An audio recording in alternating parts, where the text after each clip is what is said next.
친구와 잘 어울리지 못한다는 이야기를 들었어요. 저는 6살인 딸을 키우고 있어요. 아이가 크면서 점점 예민해지는 것 같아서 고민입니다. 아이가 어릴 땐 새로운 것에 두려움도 없었고 성격도 둥글둥글했습니다. 요즘은 본인이 하고 싶었던 말을 못하고 꾹 참고 있다가 화가 나면 소리를 치거나 가시돋친 말로 표현을 해요. 게다가 아이가 학기 초부터 등원 거부를 하고 있는데 어떻게든 달래서 보내고 하원 후 아이에게 오늘 뭐하고 놀았어? 라고 물으면 안 놀았다고 이야기해요. 담임선생님과 상담을 해보니 아이가 친구들 노는 모습을 지켜보는 걸 좋아하는 것 같다고 하시더라고요. 그럴 리가 없는데 싶어서 친구들과 있는 모습을 관찰해보니 초반에는 친구들과 잘 놀다가 어느 순간 또래들과 떨어져 혼자 놀고 있더라고요. 친구들이 노는 것을 지켜보는 게 좋은 게 아니라 이렇게 해 저렇게 해 라고 말하는 친구와 놀기 싫어서 그런 것 같아요. 아이를 도와줄 수 있는 방법이 있을까요?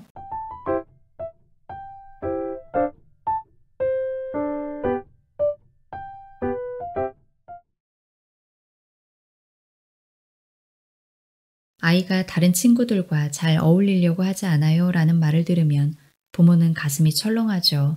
친구들과 어울려 노는 것은 단순히 노는 데서 그치지 않고 중요한 사회적 기술을 배우는 시간이기 때문입니다. 서로 간의 상호작용을 통해 아이들은 다른 사람을 탐색하고 자신의 생각을 표현하며 싸우지 않고 장난감을 한 번씩 가지고 노는 등 사회 질서를 세우고 상대에게 공감하는 법을 포함한 많은 사회적 행동의 기술을 배우게 됩니다.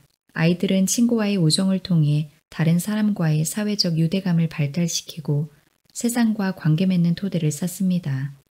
유아일 때는 가정에서 사회적 행동을 배웠다면 취학 전후의 아이들은 친구 관계에서 사회성을 키웁니다. 그렇기 때문에 긍정적인 친구 관계는 아이들이 사회적, 감정적 기술, 자신감, 공감, 긍정적인 자아 이미지 등을 발달시키는 것과 아주 밀접한 관계가 있습니다. 아동발달연구소의 윌라드 하트업 박사는 사회적 관계와 발달적 중요성을 연구했습니다.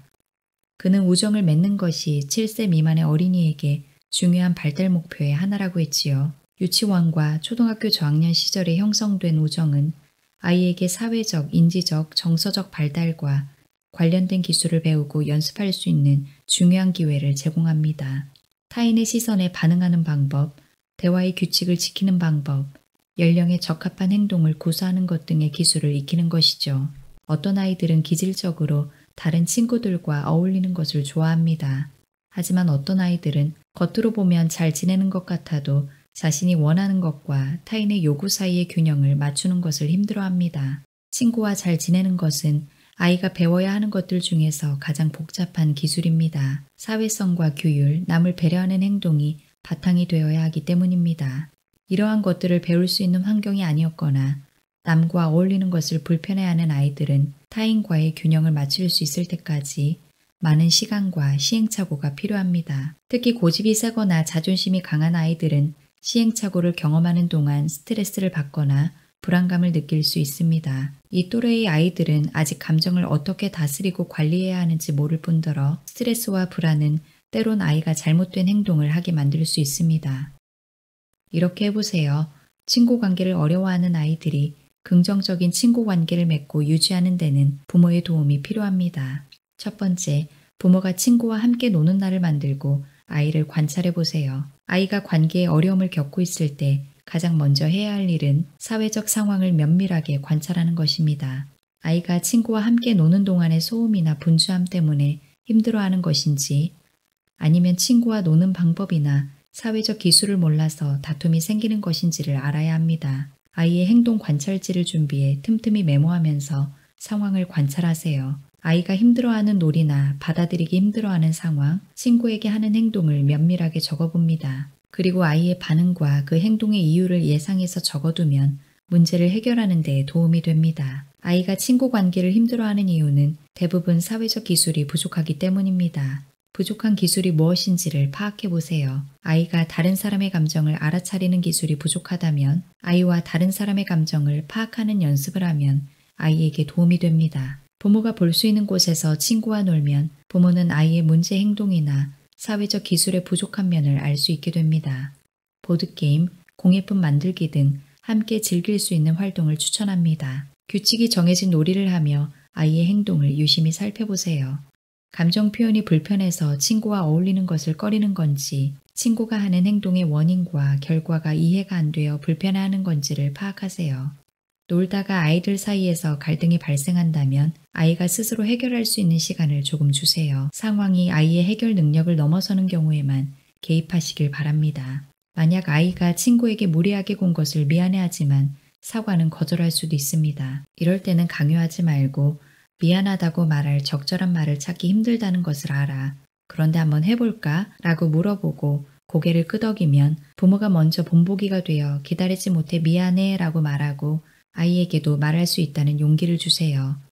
두 번째, 강한 신뢰를 심어주세요. 긍정적인 친구 관계는 다른 사람을 신뢰하는 능력에서 시작됩니다. 아이는 부모의 보살핌으로부터 신뢰를 배우고요. 부모에게는 아이가 의지할 수 있는 신뢰의 견고한 기초를 만들어줄 책임이 있습니다. 유아기에 신뢰에 대한 발달이 시작되는데 아이가 울 때나 음식 등을 필요할 때 채워줌으로써 신뢰하는 법을 배우게 됩니다. 안정된 가정 환경이 다른 사람들에게 의지하고 신뢰하는 것을 편안하게 느끼도록 도와줍니다. 세 번째, 매너의 중요성을 가르쳐 주세요. 부모가 아이에게 예절을 가르치면 아이가 친구를 사귀기 수월해집니다. 부모가 알려준 것을 따라하며 아이는 더 나은 선택을 할 수 있으니까요. 예를 들어 아이가 다른 사람에게 상처를 주는 행동을 했다면 바로 혼을 내는 대신 비슷한 상황에서 더 나은 선택은 무엇인지 해결책을 아이와 함께 이야기하면 좋습니다. 아이가 자신의 행동이 자신과 다른 사람에게 얼마나 영향을 미치는지 이해할 수 있는 기회가 됩니다. 사회적이고 감정적인 기술을 배워야 하는 필요성도 일깨워줍니다. 사회적 기술이 부족해서 다른 친구와 잘 어울리지 못한다면 여러 명의 친구를 한 번에 만나서 놀게 하는 것보다 한 명과 편하게 놀며 매너를 연습해 볼 수 있도록 해주세요.